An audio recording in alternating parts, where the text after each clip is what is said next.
একটা বোতাম, শুধু চাপ দিলেই প্যারাশুটটা খুলে যেত, জীবনটা হয়তো বেঁচে যেত, ফিরতে পারতেন পরিবারের কাছে। কিন্তু ফ্লাইট লেফটেন্যান্ট তৌকির তা করেননি, কারণ তিনি শুধু নিজের প্রাণ নিয়ে ভাবেননি, ভেবেছিলেন নিচে থাকা মানুষদের কথা।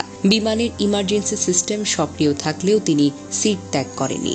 শেষ মুহূর্ত পর্যন্ত চেষ্টা করে গেছেন বিধ্বস্ত হওয়ার আগেই ফাঁকা জায়গায় নিয়ে যেতে। তিনি জানতেন তার এই যুদ্ধ বিমান যদি কোনো জনবহুল এলাকায় পড়ে আরও অনেক প্রাণ যাবে। এই সাহসিকতা, এই আত্মত্যাগ কোনো শব্দে সম্পূর্ণ বর্ণনা করা যায় না। তৌকিরের যে বিমানটি বিধ্বস্ত হয়েছে সেটি ছিল বেশ পুরনো F-7BGI, একটি যুদ্ধ বিমান যার স্থান আধুনিক যুগে আর নেই। তবুও এই বাতিল বিমান দিয়ে চলছিল প্রশিক্ষণ, কারণ দুর্নীতি আজও উড়ে বেড়ায় বাংলাদেশের আকাশে, আর সেই দুর্নীতির বোঝা বয় আমাদের মতো সন্তানেরা। তৌকির আকাশে মারা যাননি, তিনি মরে গিয়েছিলেন বহু আগে। যেদিন বাজেট চুরি হয়েছিল, যেদিন সিদ্ধান্ত হয়েছিল 1970 দশকের বাতিল যুদ্ধ বিমান দিয়েই হবে প্রশিক্ষণ, এই সিস্টেম তাকে দেয়নি কিছুই। না দিয়েছে সুরক্ষা, না দিয়েছে বিকল্প, না দিয়েছে আধুনিক কোনো যন্ত্রপাতি। তাকে দিয়ে গেছে কেবল ঝুঁকি, মরিচা ধরা লোহা আর নিশ্চিত মৃত্যু। তবু তিনি পিছু হটেননি।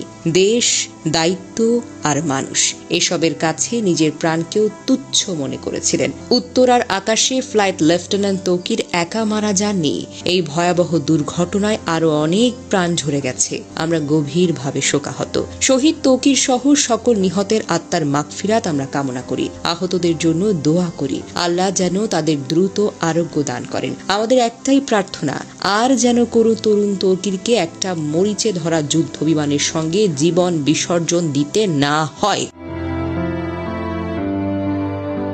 দুর্ঘটনার খবর ছড়িয়ে পড়লে বিকেল থেকে রাজশাহী নগরীর উপশহরের ৩ নম্বর সেক্টরের আশ্রয় নামের ভাড়া বাড়িতে স্থানীয় বাসিন্দা ও স্বজনদের ভিড় করতে দেখা যায়। বাড়ির মালিক আতিকুল ইসলাম বলেন, ফ্লাইট লেফটেন্যান্ট তৌকির ইসলামের মা বাবা ও বোন জামাই ঢাকার উদ্দেশ্যে রওনা হওয়ার আগে তার মৃত্যুর খবর জানতেন না। পরিবারের সদস্যরা জানতেন সাগর জীবিত ও চিকিৎসাধীন রয়েছেন। তৌকির ইসলামের বড় চাচা মতিউর রহমান বলেন, ঢাকায় রওনা হওয়ার আগে তৌকিরের বাবা মাকে নিহতের খবর জানানো হয়নি। গত বছর তৌকির ইসলাম বিয়ে করেছেন। চলতি বছরের ফেব্রুয়ারি মাসে বিয়ের আনুষ্ঠানিকতা সম্পন্ন করেন। তার স্ত্রী ঢাকার ব্র্যাক ইউনিভার্সিটির একজন শিক্ষক। প্রসঙ্গত, সোমবার দুপুর 1টার পর রাজধানীর উত্তরার দুর্ঘটনায় পরে বাংলাদেশের বিমান বাহিনীর একটি প্রশিক্ষণ বিমান।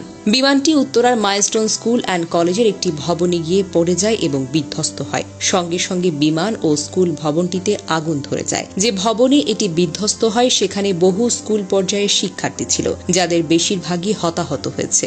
দুর্ঘটনার পরপর উদ্ধার অভিযান শুরু করে ফায়ার সার্ভিস। উত্তরা সহ আশেপাশের 9টি ইউনিট ঘটনাস্থলে গিয়ে আগুন নিয়ন্ত্রণে আনে এবং হতাহতদের উদ্ধার করা শুরু হয়। পরে উদ্ধার অভিযানে যোগ দেন বিজিবি ও সেনাবাহিনী। বিমান বাহিনীর হেলিকপ্টার করে হতাহতদের হাসপাতালে নেওয়া হয়। মর্মান্তিক এই ঘটনায় শোক জানিয়ে বার্তা দিয়েছেন প্রধান উপদেষ্টা ডক্টর মোহাম্মদ ইউনূস। মঙ্গলবার রাষ্ট্রীয় শোক ঘোষণা করা হয়েছে।